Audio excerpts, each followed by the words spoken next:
नमस्कार मंडळी. सरकारी दवा नमस्कार मंडळी.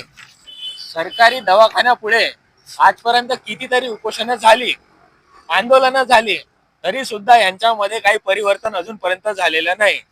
त्यासाठी आज मी सरकारी दवाखान्यासमोर आलो. मला इथली तक्रार आली, तर जाणून घेऊ तक्रार काय आहे, कशा संदर्भात आहे, काय कारण आहे तक्रारीचे. आपलं नाव काय? प्रवीण पंडितराव वाडे. काय होतं नेमकं कारण? माझं कारण असं होतं की मी रुग्णसेवक म्हणून मागील 20 वर्षापासून काम करतो सरकारी दवाखान्यामध्ये.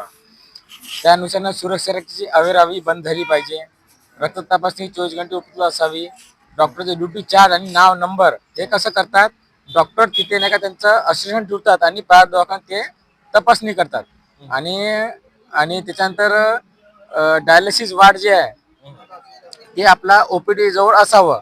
यासाठी जन्म मृत्यू प्रमाणपत्र नोंदी असावे, पाण्याची व्यवस्था असावी.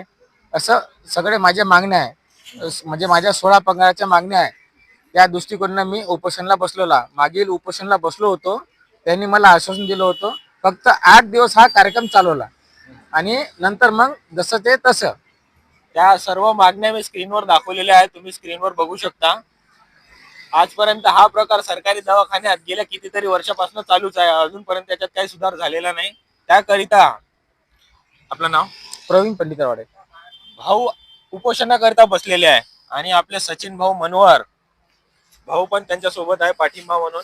आणि आपलं नाव काय सर? बघा, दिनेश भाऊ इंगळे, पंढरी पाटे. मला असं वाटतं सरकारी दवाखान्यातल्या कर्मचाऱ्यांनी, अधिकाऱ्यांनी, डीन साहेबांनी इथली दखल घ्यावी.